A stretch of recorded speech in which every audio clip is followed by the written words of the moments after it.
Bem, gente, a Má vai começar fazendo a apresentação aí. Só queria avisar vocês que a gente vai responder as perguntas no final, porque a forma que eu estou com a tela dividida é que eu não vejo as perguntas. Se eu ver as perguntas, eu não vejo a Marcela. Então, a gente vai deixar para responder as perguntas no final, tudo bem? Vai lá, Má. Bom, gente, bom dia. A ideia hoje é falarmos sobre como integrar segurança nos processos já utilizados na metodologia ágil.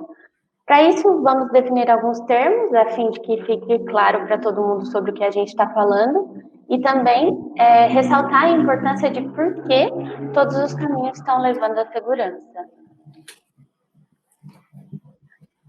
Me apresentando um pouco para vocês, eu sou a Marcela. Atualmente eu sou Product Owner na Red Belt da plataforma RIS, que é uma plataforma de gerenciamento de vulnerabilidades e incidentes de segurança. Já trabalho com desenvolvimento há mais de 6 anos, então eu já participei de todo o ciclo de desenvolvimento de uma aplicação, levantamento, a execução, e já participei de entrega também. E é isso. Bem, eu sou a Michelle, eu sou a PMO Manager da Red Belt. Já tem mais de 15 anos que eu estou trabalhando na área de TI. Comecei a carreira aí na parte de suporte, fui migrando para a área de análise e desenvolvimento de software. A maior parte da minha carreira eu trabalhei para a indústria, e nos últimos 6, 7 anos eu comecei a trabalhar em projetos de segurança, tanto no que tange a processos, que hoje é o que eu mais faço, né, quanto desenvolvimento seguro e segurança para ambientes de automação industrial, sistemas fase e SCADA. E é basicamente isso. Vamos começar lá? Bora. Vamos Aqui lá. a gente tem a nossa agenda, né? Que é sobre o que vamos conversar nesse webinar de hoje. A gente vai começar sobre o porquê se preocupar com segurança, mais para dar uma ideia para vocês de por que é tão importante adicionar a segurança em todo o ciclo de desenvolvimento. Trouxemos alguns dados bem interessantes, bem legais, para vocês entenderem que esse é um ponto muito importante. Na sequência, a gente vai falar um pouquinho de métodos ágeis, de como a utilização desse método ela é bem presente na área de desenvolvimento, e vamos entrar no DevSecOps, que é um termo que está sendo muito falado, sendo muito utilizado aí nos últimos anos. A gente vai trazer a definição para vocês, o que é isso, qual é, na verdade, o conceito base do DevSecOps, como que a gente pode aplicar isso no dia a dia. E aí a gente segue falando sobre SDLC na perspectiva de Security Development Lifecycle. Quem é mais das antigas conhecia como Software Development Lifecycle, mas a gente vai falar de desenvolvimento seguro, né? A gente vai entender um pouco do que é, de como se aplica, vai falar de automatização, né? Como a automatização facilita e agiliza e se encaixa totalmente nos métodos ágeis, e a gente finaliza um pouco com um pouco de ferramentas. Então, iniciando o nosso primeiro tópico, por que se preocupar com segurança? Sempre quando vamos falar de segurança no desenvolvimento, antes de tudo, eu acho que é importante que as pessoas se conscientizem dos motivos pelos quais elas devem se preocupar com a segurança das aplicações. Então, para deixar isso um pouco mais claro, a gente separou alguns dados do relatório anual de vulnerabilidades feito pela Imperva, e com base nesse relatório, a gente consegue ver que há alguns anos o número de vulnerabilidades, o número total de vulnerabilidades, ele vem aumentando. Em comparação a 2018, esse número aumentou em 17%, e mais de 44% em comparação a 2017. E, assim, para deixar esse cenário um pouquinho mais apimentado, quase metade dessas vulnerabilidades, elas possuem exploração pública e não tem uma solução disponível. Ou seja, é um cenário não muito bom, mas nos dá a oportunidade de olhar para esses dados e pensar o quão importante é a gente se preocupar com segurança nas nossas aplicações. É claro que esse aumento muito se dá devido à utilização de tecnologias, as pessoas estão cada vez mais utilizando no dia a dia ferramentas, né? Muitas delas aplicações web, até mesmo aplicativos, para fazerem seus afazeres diários. Então, eu acredito que esse aumento se dá muito por causa disso. Mas sabendo disso, a gente tem que tentar, como desenvolvedores, como produtores de aplicações, fazer com que o número de vulnerabilidades nos nossos sistemas sejam mitigados ao máximo possível, né? Pode passar, por favor. Ainda falando sobre esse relatório, a gente separou alguns gráficos. Esse primeiro, ele mostra a quantidade de vulnerabilidades no decorrer dos anos. Então, a gente consegue ver que nos últimos 4 anos, o número subiu bastante. Em 2019, aí temos um número bem elevado em comparação a 2016, e ele vem crescendo de forma contínua aí. Como eu falei anteriormente, muito se dá por conta da utilização de tecnologia estar crescendo e mudando também muito rapidamente. Um outro dado interessante que a gente separou foi referente a vulnerabilidades por categorias OASP. Só para contextualizar, o OASP é uma comunidade muito reconhecida no meio de segurança da informação, e eles fazem o OASP Top 10, que é a lista de 10 vulnerabilidades web mais comuns. E eles fazem isso para que nós, desenvolvedores, tendo ciência, já consigamos preparar nossas aplicações para mitigar ao máximo essas vulnerabilidades serem encontradas no nosso desenvolvimento. Na lista da OASP é interessante porque eles mostram os riscos, os impactos e também as correções, as possíveis correções para essas vulnerabilidades. Então, aqui a gente trouxe o gráfico e também em comparativo das vulnerabilidades de acordo com a OASP, e a gente pode ver que Injection aí continua em primeiro lugar, que é uma vulnerabilidade que... Pode falar. Engraçado, né? É o que a gente mais aprende quando está programando e está estudando as linguagens, como evitar a injection, é o que tipo a coisa mais importante, e ainda assim é o que é mais encontrado de vulnerabilidade. É verdade. E é por isso que é tão legal, assim, por parte da gente que desenvolve, ter acesso a essas informações, ir atrás, procurar saber, até para a gente poder se preparar as nossas aplicações para que não entrem nessas estatísticas aí, né?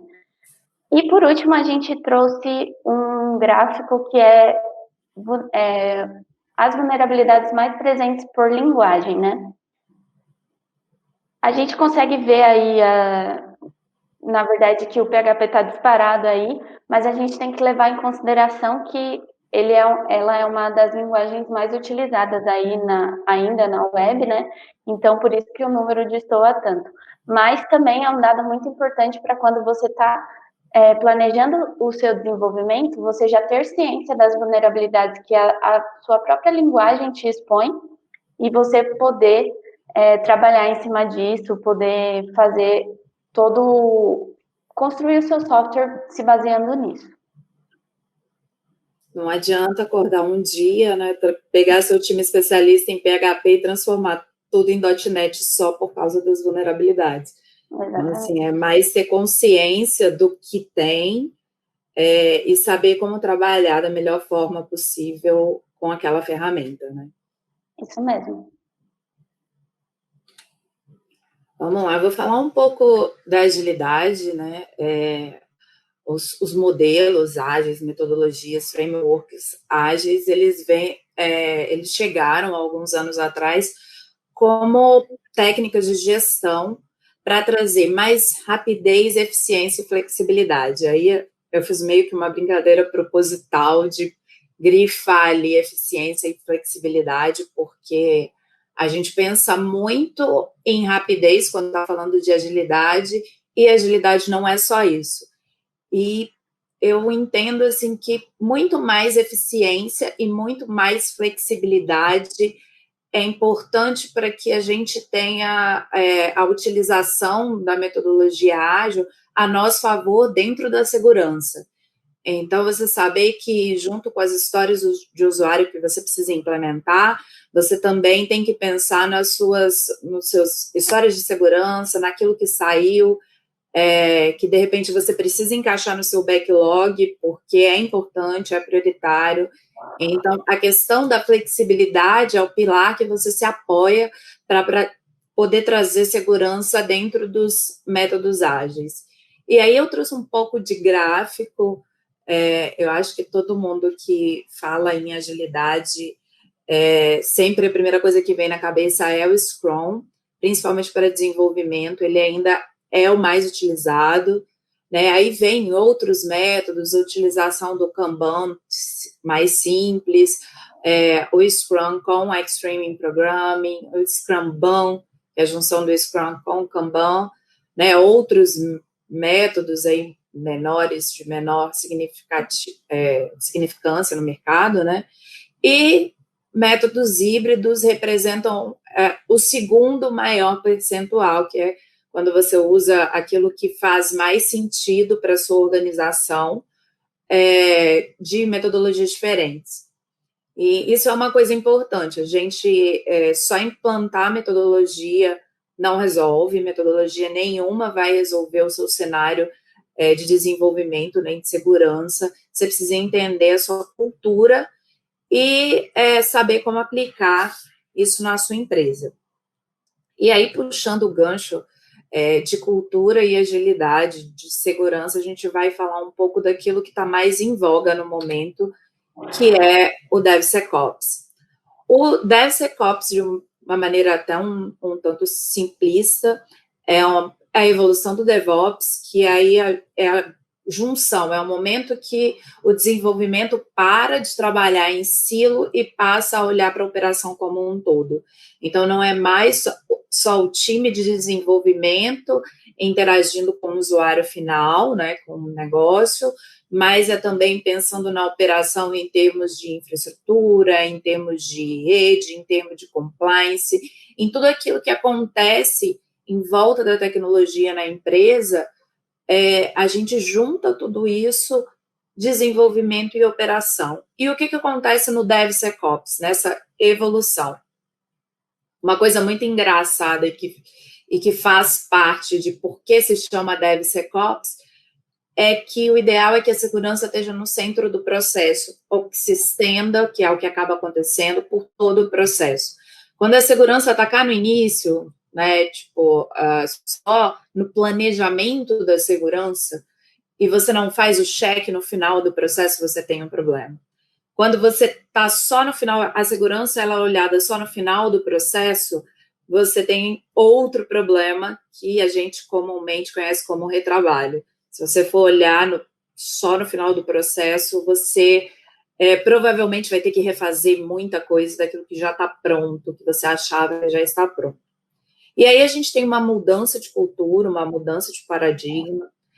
Eu acho que o maior desafio de estar no ambiente de DevSecOps é a sensação que se tem que quando a gente está desenvolvendo seguro, a gente perde em agilidade das entregas, né, porque a gente nem sempre você está entregando só as histórias de usuários. Eu vou falar um pouco mais em relação a isso mais para frente, a gente começa a olhar para outros tipos de histórias, mas você tem que entregar coisas relativas à segurança também. E tem sensação de que quando você está desenvolvendo seguro, você vai perder performance. O que poderia até ser verdade se você estivesse falando de desenvolvimento para automação, falar direto com PLC, num ambiente onde você tem uma precisão muito alta, talvez desenvolver seguro, você precisasse ficar vigiando a sua performance o tempo todo. Hoje, para aplicações web, sejam elas cloud ou não, independente da forma que você está desenvolvendo a aplicação desktop, não faz sentido mais esse pensamento de quando eu vou adicionar segurança no meu desenvolvimento, eu vou perder performance. Até porque os prejuízos que você tem quando não adiciona segurança no seu desenvolvimento, eles são muito maiores.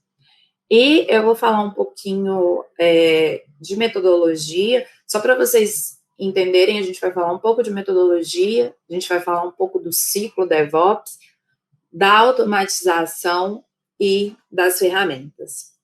Deixa eu só fazer um complemento nessa parte da cultura, Mi, que Claro. eu acho que é bem importante. Quando a gente fala de cultura SecDevOps, eu entendo que é algo que tem que estar no pensamento de toda a equipe e até mesmo da empresa. Todo mundo tem que vestir essa camisa, porque se você chega para um dev e fala para ele assim, ó, a partir de agora você vai ter que desenvolver com segurança. Possivelmente ele, de início, ele vai entrar na defensiva, ele vai falar, putz, agora eu vou ter que começar a estudar segurança. É claro que está mudando, né, os skills, assim, de um desenvolvedor que ele tem skill de segurança, ele é um diferencial no mercado hoje em dia, porque a necessidade disso, ela está muito grande, mas eu entendo que quando você usa esse termo DevSecOps, significa fazer com que as equipes de desenvolvimento, de segurança e de operações, elas trabalhem lado a lado. Então, se o cara que ele tem skill de desenvolvimento se juntar com o cara que tem skill de segurança, eles vão poder fazer uma troca. Então, eu acho que é essa a questão da cultura, sabe? Você trabalhar em equipe e no seu dia a dia, quando você está desenvolvendo, quando você está fazendo a segurança lá da parte de infra, você conseguir chegar na pessoa de segurança e consultar, aprender, fazer treinamento, faz treinamento entre si. Hoje vai ter um treinamento de segurança aqui para todo mundo da equipe, hoje vai ter um treinamento de infra para todo mundo da equipe, hoje vai ter um conceito básico de dev, para que ocorra essa troca e cada dia mais todo mundo vai ficando com conhecimento mais equalizado, né? É verdade. E a segurança é responsabilidade de todos, né? Não só da TI, mas de todo mundo dentro da organização. Cada um tem o seu papel em garantir que a segurança aconteça. Vamos lá. Nós trouxemos aqui o SDLC, que é o Security Development Lifecycle. É um processo que visa inserir a segurança em todo o ciclo de desenvolvimento. Então, ele propõe ajudar os desenvolvedores a criar softwares altamente seguros e atender os requisitos de conformidade e segurança. Nós trouxemos aqui algo baseado no ciclo desenvolvido pela Microsoft, que ele é bem completo, ele é composto por 12 práticas de segurança que devem ser feitas no ciclo de desenvolvimento, e essas práticas, elas devem estar presentes durante todo o ciclo, mas a gente entende, vocês vão ver, a gente vai passar aqui, ele é um passo a passo, assim, bem completo. Não quer dizer que todo novo ciclo que você for fazer lá da sua sprint, enfim, de uma nova funcionalidade que você for lançar no seu desenvolvimento, você precisa necessariamente seguir passo a passo todos os itens desse ciclo. Mas eu acho que ele, como um guia de consulta, ele é muito bom, porque faz você olhar para coisas que talvez, se você não parasse e pensasse nisso, você não iria se preocupar. Então, é bem legal e bem completo. Falando rapidamente dos benefícios, os benefícios que esse ciclo ele nos dá é criar softwares altamente seguros, atender requisitos de conformidade, reduzir custos de desenvolvimento. Por incrível que pareça, reduzir custos, que foi o que a Mi falou anteriormente, porque se a gente deixa para fazer as análises de segurança só no final, a gente tem retrabalho, né? E só no começo não vai ser totalmente eficaz. Então, a ideia de reduzir custos, ela é algo real. E acho que a gente já pode entrar nos passo a passo agora. Bem, todos esses tópicos, todos esses itens que a gente vai trazer aqui, eles estão numa sequência interessante que eles vão se complementando, né? Eu gosto que, bem, eu migrei do meu foco profissional de totalmente tecnologia, apesar de eu trabalhar na tecnologia, para o foco de processo, e eu gosto que começa em processo, começa em pessoas, né? Então, a primeira coisa que você precisa fazer é saber que durante todo o ciclo de segurança, em vários momentos do seu processo, você precisa dar treinamento. E o treinamento não é só para o usuário final, a gente de TI tem meio que o preconceito com o usuário final, né, de que o usuário final sempre pode causar um problema, mas às vezes muitas brechas acontecem por causa da autoconfiança da própria TI. A gente trabalha com campanhas de phishing, né? A gente faz campanha de phishing em algumas empresas e acontece assim de muitas vezes muitas pessoas da TI caírem em campanhas de phishing. Então, não é um privilégio só do usuário básico, né, do usuário comum, cair em falhas de segurança, dar alguns vacilos de segurança, né, mas também, às vezes, a própria TI está desatenta à segurança. Então, é pensar nesses treinamentos, cada um de acordo com o seu nível de necessidade, né? Claro que o treinamento que você vai dar para a TI não é o mesmo treinamento que você vai dar para o usuário final, mas tudo começa em fazer com que a empresa inteira tome posse daquilo e se sinta, eu sou responsável pela segurança da minha empresa. E aí, dentro desse conceito de distribuir informação sobre segurança, as empresas precisam definir seus requisitos de segurança, né? Requisitos de privacidade e de avaliação de risco. Aqui no Brasil, a gente tem a LGPD para ser iniciada, né, para entrar em vigor. Ela foi adiada novamente por causa do Covid, mas ela vai entrar em vigor cedo ou tarde, mas muitas empresas aqui no Brasil, elas já estão sujeitas à GDPR, que é a lei equivalente de proteção de dados europeia, até porque muitas empresas prestam serviço para software. O Brasil ele é um país onde tem muitas pessoas de tecnologia, então a gente presta serviço para a Europa, enfim, para vários lugares, então já tem empresas sujeitas à GDPR. Então, você definir isso internamente, quais são seus requisitos de segurança, quais são seus requisitos de privacidade, qual a avaliação de risco, não só risco de segurança,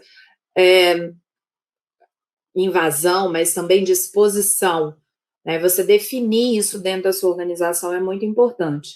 E aí, uma vez com isso definido, a gente vai para uma coisa que eu gosto muito, que são os relatórios de métricas e conformidades, né? Quando você treina as pessoas, define um monte de coisas, como é que você sabe se aquilo está sendo efetivo? Você precisa identificar quais são as métricas que você vai estabelecer dentro da sua empresa e quais são os níveis mínimos de aceitáveis e controlar isso periodicamente. Algumas coisas você vai precisar controlar mensalmente, outras semestralmente, outras anualmente. Não adianta você definir um monte de requisitos de segurança. Nossa, eu vou definir vários documentos de compliance, a gente vai ter compliance de senha, a gente vai ter compliance de acesso, uma série de documentos, e você esquecer eles lá, ou até mesmo seguir durante anos e não revisar se aqueles requisitos de segurança e aqueles requisitos de compliance, eles continuam aderentes ao cenário tecnológico e ao cenário de negócio atual. Pode ir, Má. Então, dando continuidade ao ciclo aí, temos a questão da modelagem de ameaças, né?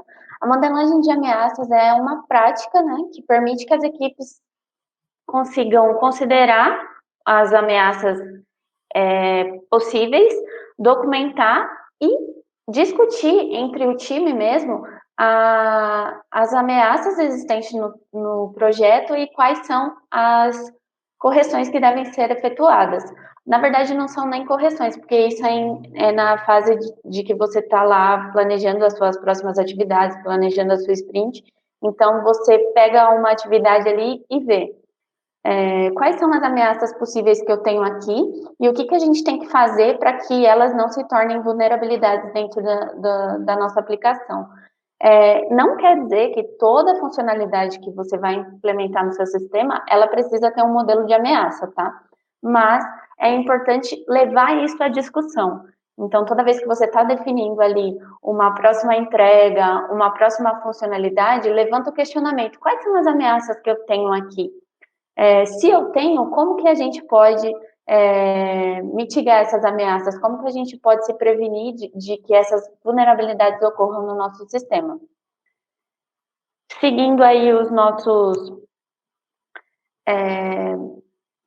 nosso passo a passo, depois de estabelecer as ameaças, estabelecer os requisitos do projeto. Então, normalmente contam com recursos de segurança esses requisitos, como que tipo de criptografia que a gente vai usar, em que momento a gente vai criptografar o dado, como vai ser feita a nossa autenticação, as nossas requisições, qual vai ser a forma de segurança das requisições, a questão do log, que é uma coisa muito importante, salvar log, quem fez, feito por quem, feito onde. Então, a base de toda aplicação ela deve ser definida aí. Falando, como a gente está falando de ciclo ágil, a gente trabalha por funcionalidade, então em toda funcionalidade é interessante você levantar esses pontos. Claro que o projeto ele já tem a definição de requisitos dele, mas é sempre bom estar relembrando e as coisas evoluem, né? Então, fazer evoluções também nos requisitos é algo importante. E definir padrões de criptografia.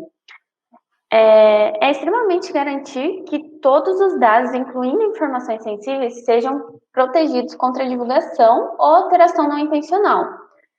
Sendo na hora da transmissão de dados, então na hora que você está enviando e recebendo dados, ou até mesmo no armazenamento desses dados. A criptografia é normalmente usada para conseguir dar essa segurança.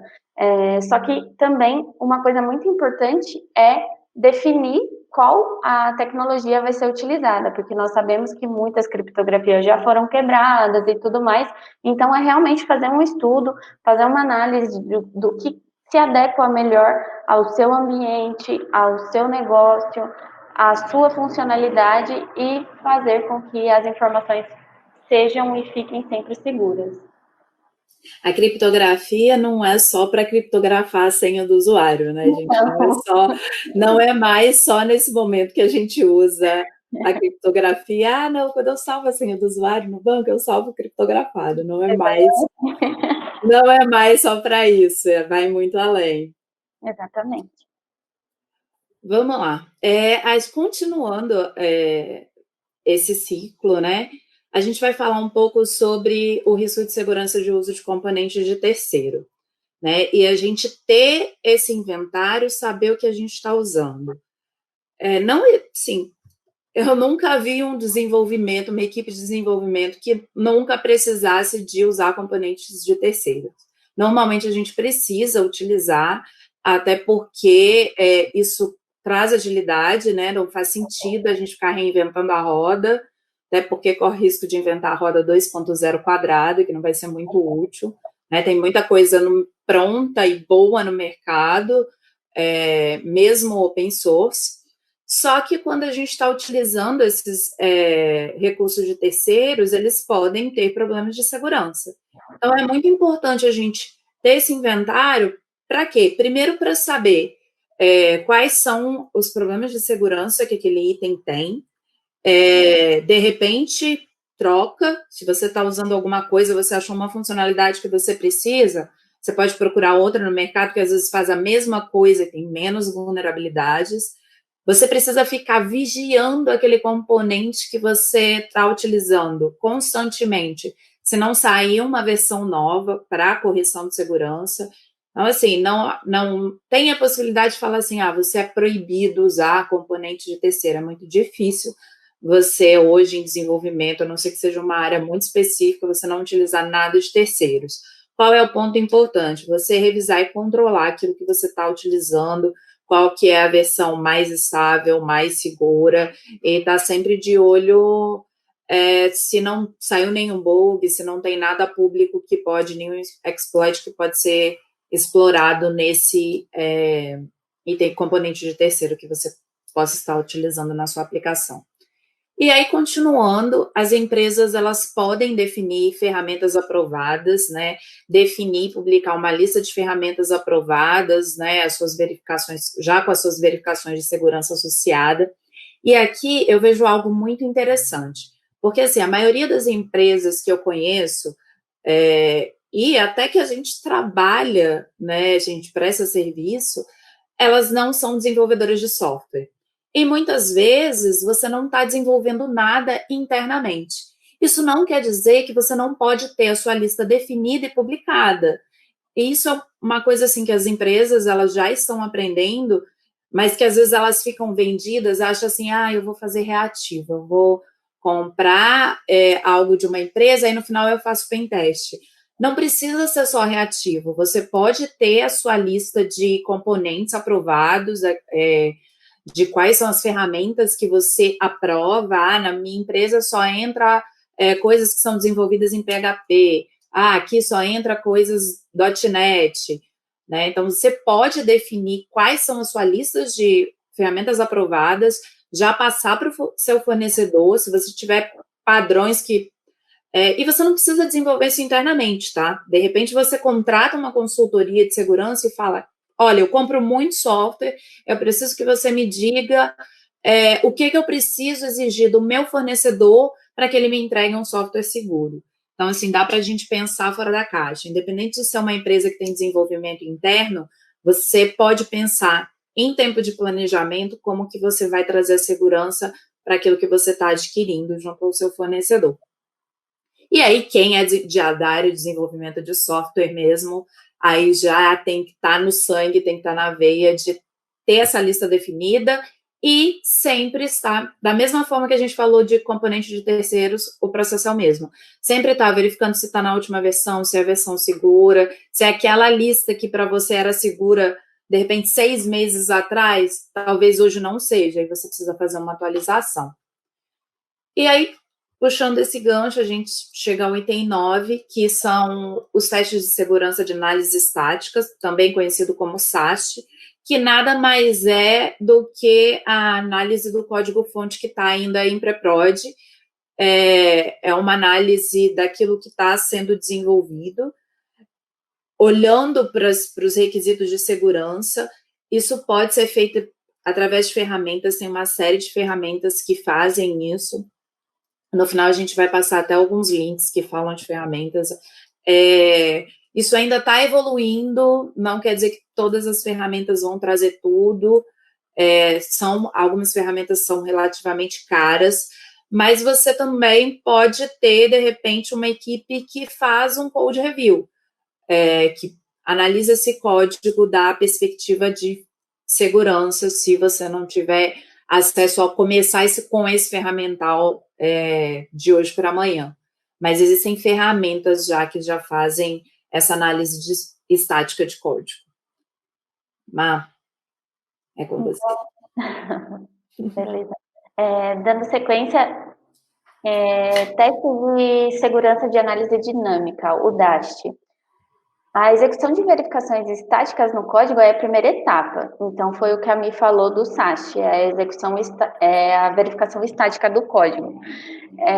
Ela, a fim de detectar vulnerabilidades, o que pode colocar em risco a segurança do nosso código. Depois de implantado, o aplicativo é exposto a uma nova categoria de possíveis ataques.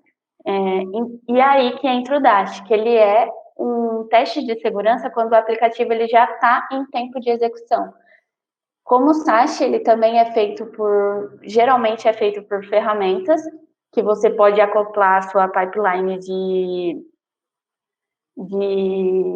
continuous delivery, né, delivery continuous. Geralmente ele é feito por ferramentas, então, durante esse processo. Na sequência, a gente tem a execução de testes de penetração, que aí sim, geralmente, o teste de penetração ele é feito por um profissional da área de segurança qualificado, e ele vai simular ações de hacker no seu... Ai, gente, desculpa o barulho aí. Ele vai simular ações de hacker no seu sistema e o objetivo é descobrir também vulnerabilidades. Então, na verdade, os 3 testes, o objetivo principal deles é descobrir vulnerabilidades e erros durante a codificação, só que cada um ele está numa fase da aplicação. O pentest também é um teste feito quando a aplicação ela já está disponível, né, já está em produção. Só que um fator interessante do teste de penetração é que, além dele encontrar todas as vulnerabilidades que podem ser identificadas no Dash e no SAST, ele também pode encontrar vulnerabilidades relacionadas a regras de negócio, que, assim, 90% das vezes, ou eu diria geralmente, não são encontradas nos outros testes realizados por ferramentas. Então, quando você tem um profissional ali focado em descobrir falhas no seu sistema, ele consegue verificar falhas na regra de negócio, que não necessariamente são falhas por erro de código, por alguma brecha de segurança da sua aplicação, da sua infra. É uma falha da regra mesmo. A pessoa está acessando dados que ela não tem o perfil de acessar. Esse é um exemplo de uma falha, então. E, por último, a gente tem a estabelecer um processo padrão de resposta a incidentes. Então, sabendo que a sua aplicação está em uso, ela está disponível para os usuários, ela está em produção, de repente, aconteceu alguma coisa que foi descoberta uma brecha na sua aplicação. O que fazer, né? Com quem que eu devo falar? Como que eu devo chegar na equipe de desenvolvimento? Quem é o responsável por priorizar essa demanda? Então, basicamente, é você desenvolver um processo onde, quando essas ocorrências acontecerem, esses incidentes acontecerem, primeiro, isso deve estar sendo monitorado para ser diagnosticado o mais rápido possível. E segundo, quando for diagnosticado, com quem eu devo falar e como deve ser feita essa correção. Basicamente, esse é o último processo, que é a parte de sustentação do sistema mesmo. E aí, juntando tudo isso que a gente falou, a gente vai começar a colocar assim um pouco de visão de como que isso vai funcionar dentro do DevOps. Se a gente começar a seguir aí pela linha azul clara, que é a parte de planejamento, aí a gente tem as definições de política, a gente tem a modelagem de ameaças que a Marcela explicou lá atrás. Dentro da parte de codificação, a gente tem as análises estáticas. Quando a gente já tem o build pronto, a gente tem o Dash, que a Marcela falou, né, as análises dinâmicas, né, a gente pode ter o code review na transição da codificação para o build. Uma vez que esse build está pronto, está liberado, a gente tem os testes de penetração, né, os pentests acontecendo. Dentro do momento de release, a gente faz as validações de compliance, se tudo aquilo que a gente definiu como necessário para a segurança daquela aplicação, aquilo foi realmente aplicado, e a gente tem o deploy, que é a distribuição daquilo que foi desenvolvido. E em momento de deploy, qual é, assim, o dos 2 tópicos mais importantes? Você está com seus logs funcionais e você está com as suas trilhas de auditorias funcionais dentro desse software pelo tempo necessário, porque assim, não só está logando, né? Essa informação precisa estar acessível pelo tempo necessário, completo de forma útil. Ele não pode ser nem tão grande que seja impossível de analisar e nem tão simples que a informação seja inútil. Aí a gente vai para a operação. Dentro da operação a gente tem várias equipes, né? A gente tem os SOCs aí atuando e monitorando o que pode estar ocorrendo na aplicação. Por exemplo, você tem uma aplicação que, de repente, o número de requisição subiu absurdamente num dia que não é normal subir. Você tem as equipes de Threat Intelligence avaliando se vazou alguma coisa e o que vazou, né? Você tem todo o processo de detecção e resposta às ameaças, né? E se for necessário, o processo de recovery também, né? Se alguma coisa aconteceu que prejudicou seus dados de alguma forma ou causou indisponibilidade da sua informação e da sua aplicação, você precisa ter aí seus processos de recovery bem estabelecidos. E basicamente é assim que a segurança acontece dentro de todo o ciclo de DevOps. E aí, seguindo, a gente vai falar um pouco de automatização. A Siri está achando que eu estou falando com ela, gente, desculpa, tô querendo participar aqui. E aí, falando de automatização, que tem tudo a ver com metodologias ágeis, né? O nosso gancho inicial é não tirar a segurança, porque a gente está falando em agilidade, e a automatização é o que nos ajuda a trazer rapidez e eficiência para a agilidade, né? Se você está desenvolvendo ágil, quer adicionar segurança, é claro que às vezes tem a questão do custo e tudo mais, mas de repente se você colocar na ponta do lápis e avaliar custo homem-hora versus custo de ferramenta, se bobear em alguns casos, esse custo pode sair mais barato. Então, a automatização, ela é totalmente necessária para que a gente consiga ter essa questão de eficiência e de rapidez e de conseguir integrar a segurança. Nem tudo é possível ser feito de forma automatizada, mas aquilo que a gente já conseguia automatizar já vai ajudar a trazer mais segurança para o seu desenvolvimento. E aí a gente vai falar um pouco desse processo. Aqui nós trouxemos um ciclo, na verdade é uma pipeline de desenvolvimento contemplando a integração do código e a entrega dessa funcionalidade em produção, focando em segurança. Primeiro, a gente tem a construção, né, e a verificação, garantindo que as etapas do código, elas tenham sido feitas de forma limpa e garantindo a segurança. Lembrando que aqui a gente está focando somente nas questões de segurança, tá? Então, a partir do momento que eu submeto esse código ele vai ser analisado tanto pelos outros membros da equipe como pelos testes que a gente coloca na nossa pipeline. Então, é aí onde entra o SAST. Ele tenta identificar riscos em componentes, tanto desenvolvidos internamente quanto desenvolvidos por terceiros. Se ele encontrar alguma coisa, ele vai gerar um alerta e esse código ele volta, né, para a fase de desenvolvimento para gerar as correções. Passando dessa parte, ele faz toda a questão de teste unitário, teste de integração e verifica se tudo isso está certinho.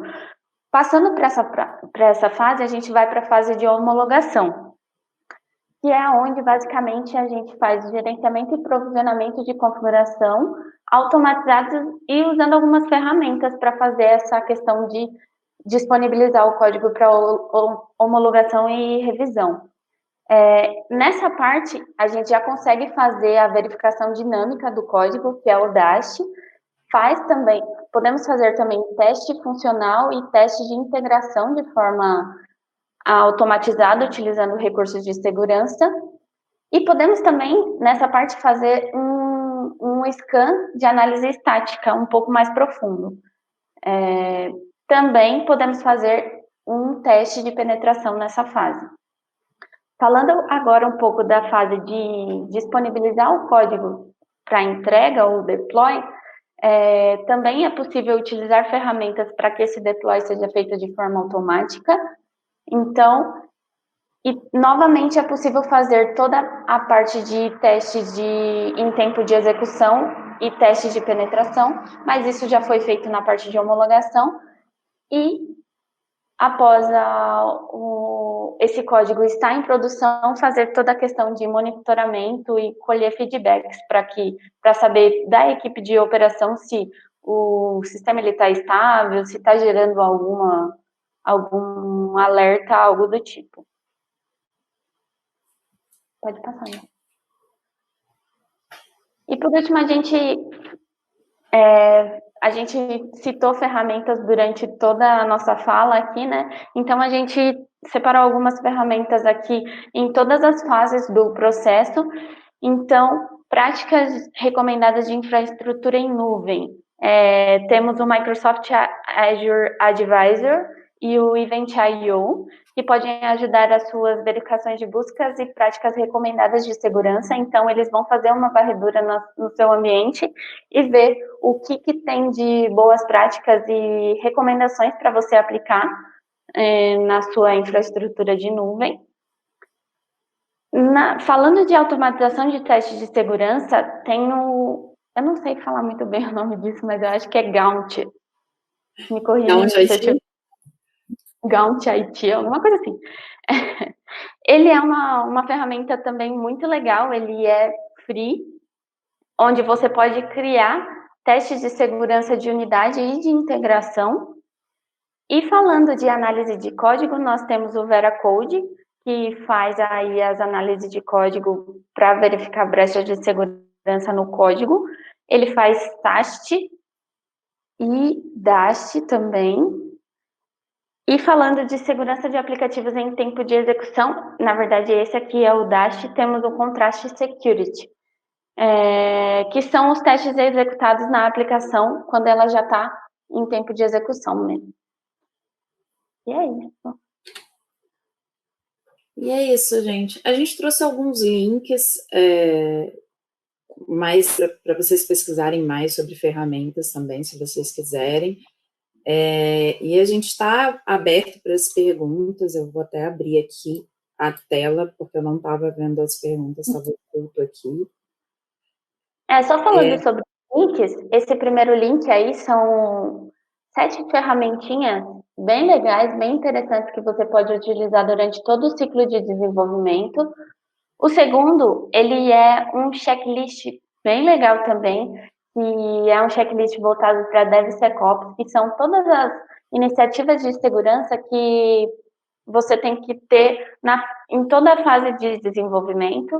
Então, ele te dá algumas reflexões de parar para pensar na segurança da infraestrutura e tudo mais. E o último foi a referência de onde tiramos aquelas 12 práticas do SDL que a gente se baseou nas práticas feitas pela Microsoft, tá? Temos perguntinhas?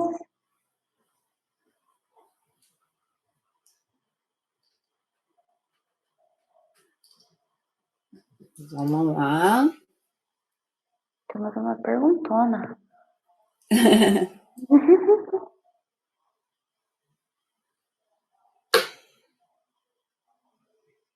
Calma aí, gente, que subiu aqui, né? Eu vou ler a pergunta até para todo mundo estar ciente. Vamos lá. Tem algumas perguntas. No início da apresentação foi citado um relatório de vulnerabilidade. De onde vem esse relatório? De onde veio o gráfico de vulnerabilidade por linguagem? Os relatórios vieram da Imperva. Eu estou pegando o link aqui, eu deixo para vocês. Qualquer coisa a gente manda aqui no link também. Tá aí. Vamos lá, qual é a próxima pergunta? Como posso fazer a modelagem de ameaças? No que ela difere da análise de riscos? A sequência de passos do 1 ao 12 foram definidos com base em quê? Vocês têm alguma aplicabilidade voltada especificamente ao Scrum e não ao DevOps? Bem, vamos lá. Vai, Marcela. Falando de modelagem de ameaças, existem algumas ferramentas hoje disponíveis para você fazer esse diagrama, que na verdade ele é um diagrama de ameaças que você faz. A própria Microsoft, ela, nessa prática que ela indica a criação, ela tem uma ferramenta que você pode construir essa ameaça. Você perguntou qual seria a diferença entre a análise de ameaça, modelagem de ameaça e análise de risco, é isso? Isso, foi. Eu entendo que quando você tem uma ameaça, ela te dá vários riscos, entendeu? Então, é importante você definir a sua ameaça para que você entenda quais dos riscos você está suscetível e consiga mitigar eles. Tem algo a acrescentar, Mim? questionou da onde a sequência de passos do 1 a 12 foram definidos com base em quê? Essa sequência está nesse link aqui, ó, Microsoft, mas eu vou mandar aqui no chat para ficar mais fácil. Como a gente falou, a gente tirou toda essa questão do SDL do guia de práticas da Microsoft. Estou mandando aqui o link também. Mas, assim, é muito uma questão de experiência, né? Quando a gente vive todo o ciclo de segurança, não só em desenvolvimento, em todas as pontas, dos guias que a gente achou esse que era tipo, um dos mais completos. Então, por isso até que a gente escolheu esse guia para ser uma base para fazer esse overview. Até porque segurança em desenvolvimento é um assunto muito amplo, né? Se a gente for olhar, a gente acabaria se estendendo muito e esse foi uma base legal que a gente resolveu trazer para compartilhar com vocês. Falando do último ponto que foi colocado aqui, vocês têm alguma aplicabilidade voltada especificamente ao Scrum e não ao DevOps? Falando de Scrum, existe se você procurar aí na internet, você vai encontrar algo voltado para S-Scrum, que é adicionando segurança ao Scrum.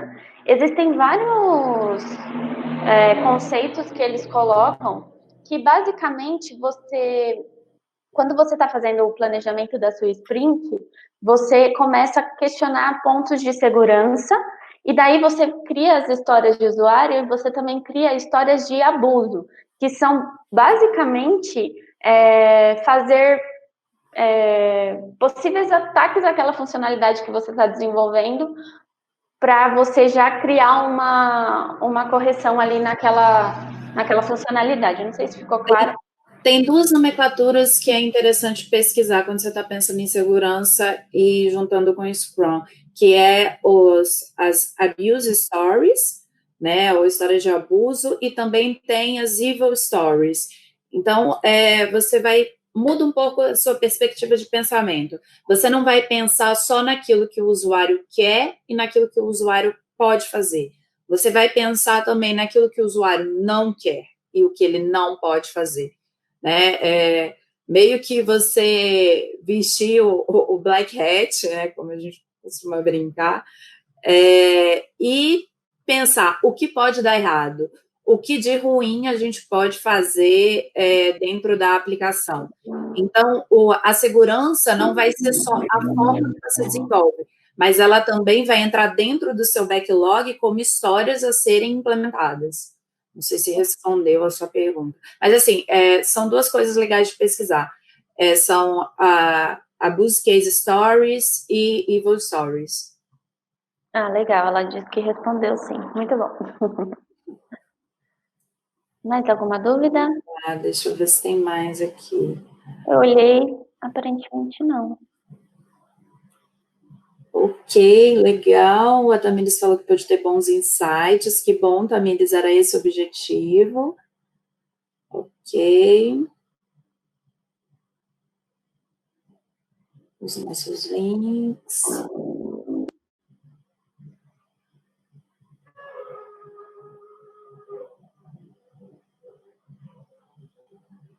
Ok. Bom, essas evil stories é como se você estivesse na mente do invasor, é isso mesmo. Uhum. E eu acho que passamos por todas. Tem mais alguma pergunta, gente? A gente tem exatamente 1 minuto. A gente está muito feliz que conseguiu fechar aí no tempo, mas se vocês quiserem fazer mais perguntas, ainda pode fazer.